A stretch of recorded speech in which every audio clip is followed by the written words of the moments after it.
Hello अस्सलाम वालेकुम, welcome to my new vlog. आज हम चले हैं कुवैत की एक और बाज़ार को विज़िट करने, फ्राइडे बाज़ार। तो हमने जल्दी से टैक्सी करवा ली और सोचा आज क्यों ना फ्राइडे बाज़ार को विज़िट किया जाए, तो हम उसी के लिए निकल चले। ये हर टैक्सी में ये लगा रहता है यहाँ पे, जिसमें सारे ड्राइवर का बायोडाटा होता है, वो कहाँ से है, उसका ड्राइविंग लाइसेंस वगैरह की सारी कॉपी। ये तकरीबन कुवैत की हर टैक्सी इस पे लगा होता है। तो हम निकल चले फ्राइडे बाज़ार के लिए, जो कि हमें मालूम हुआ था कि सालमिया में लगती है। वैसे तो बहुत सारी बाज़ारें होती हैं अलग अलग एरियाज़ में, जो हमें नियरेस्ट जो थी वो थी सालमिया में। तो हम सब निकल पड़े फ्राइडे बाज़ार को विज़िट करने के लिए। देखिए यहाँ पे फ्राइडे को ये होता है कि सारी जो शॉप्स जो होती हैं ना, वो ज़्यादातर लेट खुलती है, 2 बजे के बाद ही ज़्यादातर खुलती है। तो हम भी 2 बजे के बाद ही निकले थे मार्केट को विज़िट करने के लिए।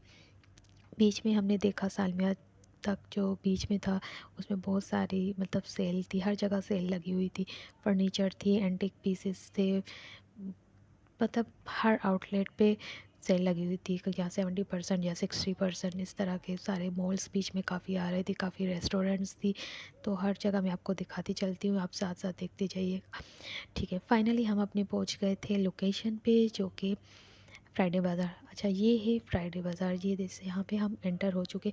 आपको ऐसा लग रहा होगा ये पार्क है, लेकिन नहीं, यहाँ से ये फ्राइडे बाज़ार स्टार्ट हो चुकी। मतलब इतना वो खुला एरिया था, इतना ही खुला एरिया था, जहाँ पे पब्लिक बहुत थी, लेकिन आपको फील नहीं हो रहा था कि इतनी पब्लिक है, क्योंकि सब फैला हुआ था। बीच वाला रोड बिल्कुल क्लीन था। साइड से जहाँ से मैं अभी सीधा जा रही हूँ, यकीन जाने इसके साइड्स में दोनों साइड फर्नीचर की बाज़ार है। ये देख सकते हैं, ये सारी फर्नीचर की बाज़ार, फर्नीचर का सारा स्टॉक यहाँ पे होता है, जिसमें cupboards, chairs, dining tables, sofa set, beds वगैरह सब है। इस दोनों तरफ फर्नीचर मार्केट है, जिसमें मैट्रेसेस भी आ गए, सारे स्टॉक्स आ गए। और बीच वाला एरिया बिल्कुल खुला था, जहाँ से हम सीधा जा रहे हैं। तो हमें फर्नीचर की बाज़ार तो विज़िट करनी नहीं थी, तो हमने उस एरिया को स्किप कर दिया। मतलब इतनी बड़ी थी ना वो एरिया, मुझे लग रहा है कि मैंने पाकिस्तान में इतनी बड़ी फ्राइडे मार्केट नहीं देखी। हम पहुंच गए थे आगे, जहाँ पे मतलब बाकी चीज़ें थी, जहाँ पे लेडीज़ जेंट्स वगैरह के सारी चीज़ें स्टार्ट हो रही थी यहाँ से। फिर जो फर्नीचर बाज़ार जो स्टॉप होकर फिर हमारा ये वाला लोकेशन पे आ गए, जहाँ पे ये लेडीज़ की चीज़ें थी। तो हमने एक लाइन विज़िट की, बहुत सारी लाइंस निकल रही थी हर रोड तरफ, मतलब कोई ना कोई चीज़ें थी। तो हमने ये वाला एरिया सेलेक्ट किया कि हम यहाँ से जाते हैं, जहाँ से लेडीज़ के हमें क्लॉथ वगैरह दिखाई दे रहे थे। सारे नाइट सूट्स थे, शूज़, बैग्स वगैरह थे। आप देख सकते हैं ये सारे जो कोट थे, बुर्के वगैरह, ये सब मतलब इस फ्राइडे मार्केट में अवेलेबल थे। और बीच में इतना खुला एरिया था, आप इजीली मतलब जा सकते हो। आपको फ़ील नहीं होगा कि इतनी रश थी, क्योंकि हर एरिया इतना खुला था, हर कोई एक तरफ था, अलग अलग। मतलब समझ जाओ आपके, मतलब आपको बहुत खुला एरिया मिलेगा, स्पेस बहुत होगी। पाकिस्तान में जैसे अगर किसी ऐसी मार्केट में चले जाओ आप, मतलब टकरे लगती है कि कहाँ जाए बंदा, रश इतनी होती है। लेकिन यहाँ पे वो सीन नहीं है, आप रिलैक्स होकर शॉपिंग कर सकते हो अगर आपको करनी है। इजीली आप आराम से सेलेक्ट करो। यहाँ पे आपको सारी चीज़ें आपको 1-2 रुपए में मिल जाएगी, मतलब केडी के हिसाब से यहाँ का होता है। तो आपको 1 केडी में मिल जाएगा, 2 केडी में मिल जाएगी। ये नाइट ड्रेस इतने सारे अच्छे थे, जो कि आपको 2-2 केडी में भी मिल रहे थे। तो आप इजीली यहाँ से बाय कर सकते हो। शूज़ की वैरायटी तो इतनी ज़्यादा कमाल की थी कि आप सोच भी नहीं सकते थे। मतलब हर तरह के शूज़ थे, मतलब नॉर्मल के थे, हील्स वाले थे, सैंडल्स थे, जेंट्स थे, लेडीज़ थे, बच्चों के थे। हर तरह के शूज़ थे, जो कि शूज़ की आपको स्टार्टिंग प्राइस 1 केडी से स्टार्ट था, 1 से 3 तक की, तो आप ले सकते हो। इसके बाद जेंट्स के भी कोट वगैरह मौजूद थे, मतलब बहुत ज़्यादा आउटलेट थे। क्लोथिंग के हिसाब से तो आपको बहुत सारे आउटलेट्स मिलेंगे। शूज़ के भी बहुत सारे शॉप्स थे, हर जगह अलग अलग आपको शूज़ मिलेंगे, जो कि आप देख रहे हो इस वीडियो में। और प्राइस इनकी नॉर्मल थी। यहाँ के हिसाब से तो लोगों को मतलब सस्ता ही लगता है कि 1 रुपए के, 2 रुपए के हिसाब से। तो इतनी ज़्यादा पब्लिक थी, हर कोई आपको पता चलेगा इतने सारे बैग्स के साथ शॉपिंग कर रहे थे, क्योंकि उनको ये सब नॉर्मल लगता है और सस्ता लगता है कि 1 रुपए में आपको मिल रही है, 2 रुपए की आपको चीज़ मिल रही है, क्योंकि इनका 1 रुपया 1 केडी इनके लिए कुछ भी नहीं है ना। वेल, जहाँ आप देख सकते हो इतनी सारी शॉप्स है। यहाँ पे आपको इलेक्ट्रॉनिक्स की शॉप मिलेगी, परफ्यूम्स की बहुत सारी शॉप्स मिलेंगी, ज्वेलरी की बहुत सारी शॉप्स मिलेंगी। हमने हर शॉप्स को विज़िट किया, जो कि मैं आपको वीडियो में भी दिखा रही हूँ। मतलब एक चीज़ की आपको बहुत सारी शॉप्स मिलेंगी, तो आराम से आप ले सकते हो। वॉचेस की अलग अलग वैरायटी आपको दिखाई दी, लेडीज़ जेंट्स की। मिस्ट का आपको अलग तरह से मिलेंगे, परफ्यूम्स मिलेंगे, अत्तर मिलेंगे, बहुत ज़्यादा आपको वैरायटी इनकी मिलेगी। अगर आपको यहाँ पे विज़िट करना चाह रहे हो तो आप मतलब बहुत कुछ ले सकते हो। लेडीज़ ज्वेलरी भी आप देख सकते हो, यहाँ पे बहुत सारी थी, रिंग्स थी, सेट थी, आपको आर्टिफिशियल ज्वेलरीज बहुत ज़्यादा मिलेंगी यहाँ पे।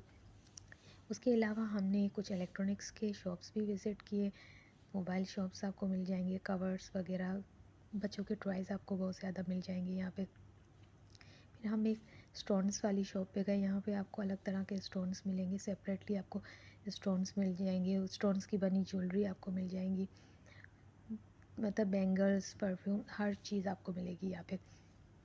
यहाँ पे आप देख सकते हैं कितनी सारी आपको चीज़ें दिखाई दे रही होंगी। ये वाली शॉप थी जिसमें हमने देखे थे सेपरेट स्टोन्स भी मिल रहे थे, उसके पूरा नेकलेसेस वगैरह भी बन रहे थे। वो मुझे स्टोन्स की इतनी नॉलेज नहीं है तो मैं आपको नहीं बताऊँगी कि ओरिजिनल थे या नहीं थे, लेकिन स्टोन्स अलग सेपरेट से भी थे कि जो कि लोग ले रहे थे। आई डोंट नो वो रियल थे भी या नहीं। खैर, तो हमने तो काफ़ी चीज़ें देख ली थी। आपको यहाँ पे एंटीक डेकोरेशन वगैरह के पीसेस भी बहुत मिल जाएंगी जो कि बहुत खूबसूरत थे।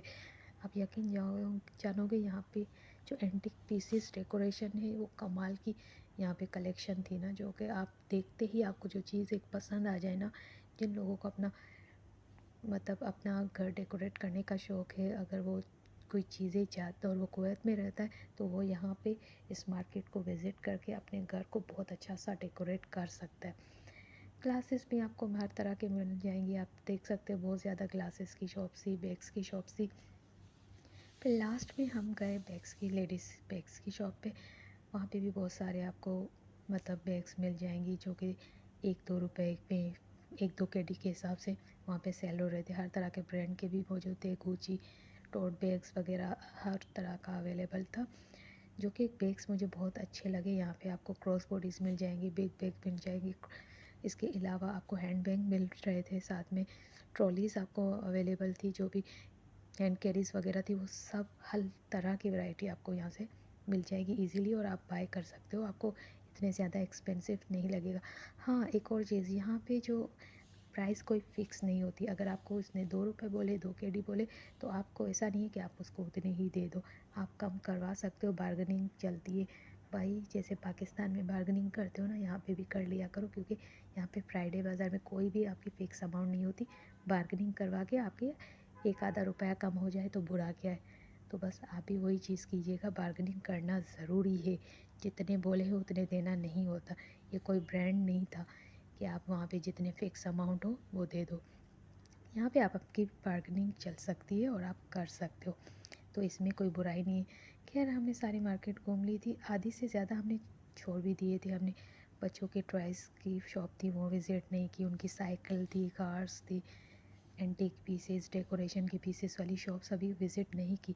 अभी अगर हम विज़िट करने चाहते तो अभी काफ़ी बाज़ार हमने उनके आउटलेट्स छोड़ दिए थे, हमने उसको विज़िट भी नहीं किए थे, इसलिए क्योंकि देर भी हो रही थी, हमें वापस भी जाना था, टाइम भी बहुत हो गया था और जेब भी इतनी इजाज़त नहीं दे रहा था। खैर, लास्ट में जाने से पहले हमने कुछ खाने की चीज़ें ले ली, उसके बाद हम वापस चले अपने मंजिल की तरफ। Tata, bye bye.